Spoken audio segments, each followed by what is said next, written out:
Halo semuanya, di sini saya akan menjelaskan pengelolaan barang milik negara atau daerah dan larangan penyitaan barang milik negara atau daerah oleh saya sendiri, Teresi Cinta Bella Kristina Purba, NIM C0E020012, ruang C11 Keuangan Daerah D4.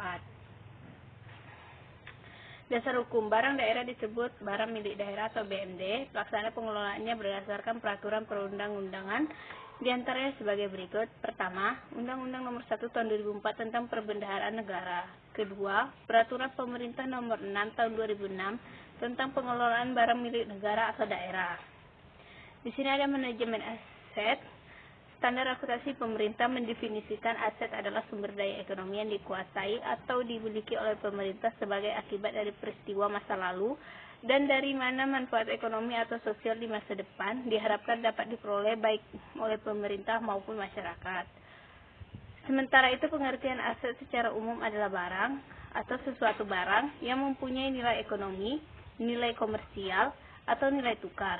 Sedangkan menurut peraturan Menteri Dalam Negeri Nomor 17 Tahun 2007 tentang pedoman teknis pengelolaan barang milik daerah, yaitu perencanaan kebutuhan dan penganggaran, pengadaan, penerimaan, penyimpanan dan penyaluran, penggunaan, penatausahaan, pemanfaatan, pengamanan dan pemeliharaan, penilaian, penghapusan, pemindahantanganan, pembinaan, pengawasan dan pengendalian, pembiayaan dan tuntutan ganti rugi.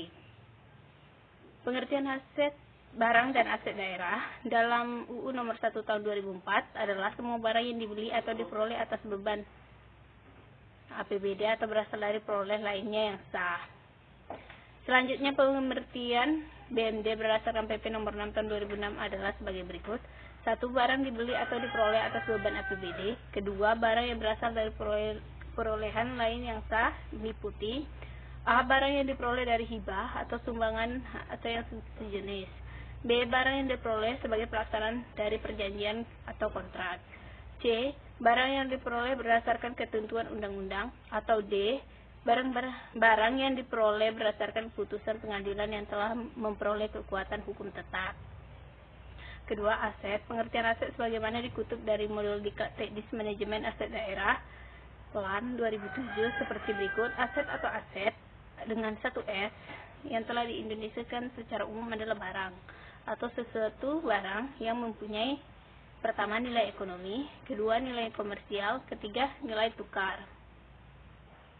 Pengelolaan BMD merupakan rangkaian kegiatan dan atau tindakan terhadap BMD yang meliputi perencanaan kebutuhan dan penganggaran, pengadaan, penerimaan, penyiapan dan penyaluran, penggunaan, penatausahaan, pemanfaatan, pengamanan dan memelihara, penilaian, penghapusan, pemindahantanganan, pembinaan, pengawasan dan pengendalian, pembiayaan, tuntunan dan ganti rugi.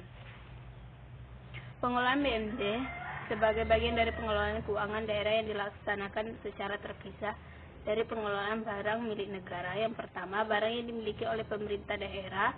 Kedua, barang yang dimiliki oleh perusahaan daerah atau badan milik daerah. BMD yang dipisahkan adalah barang daerah yang pengelolaannya berada dalam perusahaan daerah atau badan usaha milik daerah lainnya yang anggarannya dibebankan pada anggaran perusahaan daerah atau badan usaha milik daerah lainnya. Adapun kewenangannya, 1. Menetapkan kebijakan pengelolaan BMD. Kedua, menetapkan penggunaan, pemanfaat atau pemindahantanganan tanah dan bangunan. Ketiga, menetapkan kebijakan pengamanan BMD. Keempat, mengajukan usul pemindahan BMD yang diperlukan persetujuan DPRD. Kelima, menyetujui asal pemindahantanganan dan penghapusan BMD sebagai batas kewenangannya. Dan keenam, menyetujui usai pemanfaatan BMD selain tanah dan atau bangunan. Sekretaris daerah selaku pengelola berwenang dan bertanggung jawab. Pertama, menetapkan pejabat yang mengurus dan menyimpan BMD. Kedua, meneliti dan menyetujui rencana kebutuhan BMD. Ketiga, meneliti dan menyetujui rencana kebutuhan pemeliharaan perawatan atau BMD. Keempat, mengatur pelaksanaan pemanfaatan, penghapusan dan pemindahantanganan BMD yang telah disetujui oleh kepala daerah. Kelima, melakukan koordinasi dalam pelaksanaan investasi BND, dan keenam, melakukan pengawasan dan pengendalian atas pengelolaan BND. Sekian dari saya, terima kasih.